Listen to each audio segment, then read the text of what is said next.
अपनी जात छुपा के हमने कथा कही। देखो सीधी बात है, सीधा सीधा माफी मांगूंगा है ना। यदि आपकी भावना आहत है तो उसके लिए मैं क्षमा प्रार्थी हूँ। हमारा पारस मौर्य झूठ बता के कि आप ब्राह्मण हैं, आपने झूठ ये कहिए ना, सीधा सीधा कहो।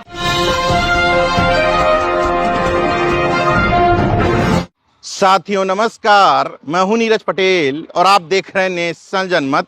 नेशनल जनमत जिस बात को थ्योरी के माध्यम से समझाने की कोशिश करता है, उसी बात को ये धर्म के तथाकथित ठेकेदार प्रैक्टिकली समझा देते हैं। जी हां, उत्तर प्रदेश के लखीमपुर जिले से एक मामला सामने आया है, जहां पिछड़ी जाति का एक कथावाचक खुद को ब्राह्मण समझते हुए, कथा व्यास समझते हुए कथा पढ़ने के लिए पहुंच गया और उसने गलती ये की, या यूं कहें कि वो ये समझने लगा था कि ये थ्योरी सही है कि जो पढ़ लिख गया वही पंडित हो गया, वही विद्वान हो गया। नेशनल जनमत बार बार कहता है कि इन धर्म के ठेकेदारों का हिंदुत्व के पीछे, हिंदू धर्म की रक्षा के पीछे छुपा हुआ असली मकसद सिर्फ और सिर्फ ब्राह्मण वर्चस्व की स्थापना करना और उस वर्चस्व को, बचे कुचे वर्चस्व को बनाए हुए रखना है। अगर ऐसा नहीं होता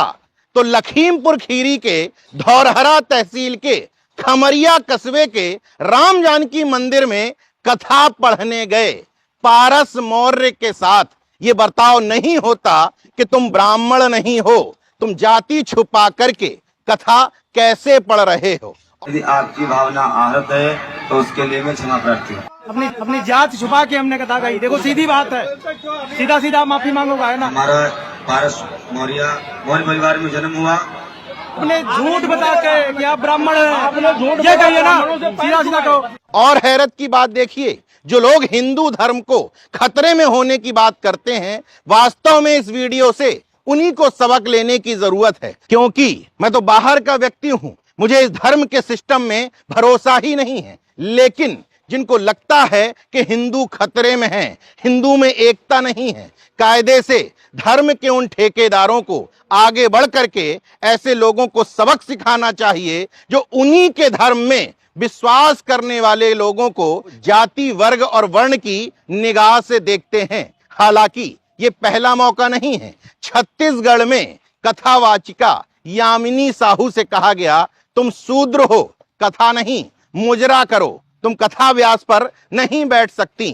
मध्य प्रदेश में कथावाचिका देविका पटेल से कहा गया, तुम शूद्र हो, पिछड़ी हो, इसलिए कथा नहीं पढ़ सकती। उसी तरीके से हाल में ही उत्तर प्रदेश के इटावा में जय यादव जय माधव करने वाले यादव समाज के मुकुटमणि यादव संतराम यादव के साथ एक कदम आगे बढ़ते हुए सर मुंडवा दिया, मूछ मुंडवा दी, यहां तक कि एक ब्राह्मण महिला का मूत्र छिड़क करके उसको शुद्ध करने की कोशिश की गई। इसके बावजूद तमाम पिछड़े और दलित समाज के लोग आज भी धर्म की चाशनी में लिपट करके खुद को कट्टर हिंदू साबित करने की कोशिश कर रहे हैं। सामने से ब्राह्मण समाज के द्वारा साफ साफ कहा जा रहा है, तुम हमारे धर्म में कथा कहने के योग्य नहीं हो, तुम शूद्र हो, पिछड़े हो, दलित हो, अपनी हैसियत में रहो। इसके बावजूद छत्रत्व के नशे में चूर पिछड़े वर्ग को सही आईना यही ब्राह्मण समाज के लोग समय समय पर दिखा रहे हैं। हालांकि नेशनल जनमत का इन धर्म के ठेकेदारों से भी एक सवाल, आपने कहा कि पारस मौर्य ने अपना नाम पारसनाथ तिवारी बताया। आप ही कहते हैं जो पढ़ लिख गया, जो कथा व्यास पर बैठ गया, उसकी जाति से फर्क नहीं पड़ता, वो ब्राह्मण यानी कि वो पंडित बन गया। क्योंकि पंडित का मतलब है पढ़ा लिखा व्यक्ति। एक शख्स जो व्यासपीठ पर बैठा है, ब्राह्मणों को तकलीफ है कि उसकी जाति ब्राह्मण नहीं है, फिर भी उसने पैर कैसे छुड़वा लिए। ये जन्म के आधार पर जो श्रेष्ठता है, नेशनल जनमत पुरजोर तरीके से श्रेष्ठता का विरोध करता है।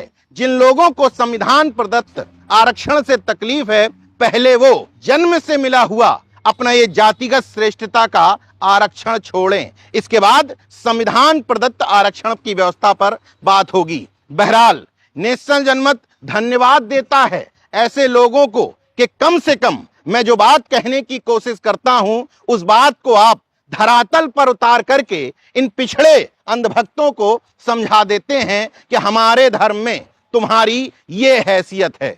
हालांकि मैं फिर से कहूंगा कि धर्म के ठेकेदारों को आगे आकर के उन ब्राह्मणों को सजा देनी चाहिए, क्योंकि जिनको लगता है कि हिंदू धर्म खतरे में है, हिंदू हिंदू में एकता क्यों नहीं है, तो पहले दूसरे धर्म से लड़ने की बजाय अपने धर्म के अंदर के इन गतिरोधों, इन छुआछूत, इस भेदभाव, इस असमानता को दूर करो, तब तुम कह पाओगे कि गर्व से कहो हम हिंदू हैं। बाकी जो आपके जाति व्यवस्था के शोषण के शिकार लोग हैं, वो कैसे गर्व से कहें कि हम हिंदू हैं। अब जरा इस वीडियो को गौर से देखिए। कथा पीठ पर बैठे हुए किसी शख्स से माफी मंगवाई जा रही है, हाथ जोड़ रहा है। इसका मतलब आज भी आपके धर्म में जाति प्रधान है और इस धर्म का ठेका कुछ जाति विशेष के लोगों ने ले रखा है, वरना एक शख्स जो आप ही के काम कर रहा था उसके साथ ये दुर्व्यवहार ना किया जाता। लेकिन दुर्व्यवहार करने के पीछे जाति के अलावा एक और वजह है, वो है धंधा। दरअसल इस धंधे में माल पर्याप्त है। अगर इस धंधे में और लोगों की एंट्री हो गई तो एक जाति विशेष जो इस धंधे के माध्यम से माल कमाता है, उसके धंधे का क्या होगा। इसलिए जाति के अलावा असली तकलीफ है तो वो इस धंधे से है। देखते रहिए नेशन जनमत, जागरूक और सजग बने रहिए। जय विज्ञान, जय संविधान, जय लोकतंत्र। धन्यवाद।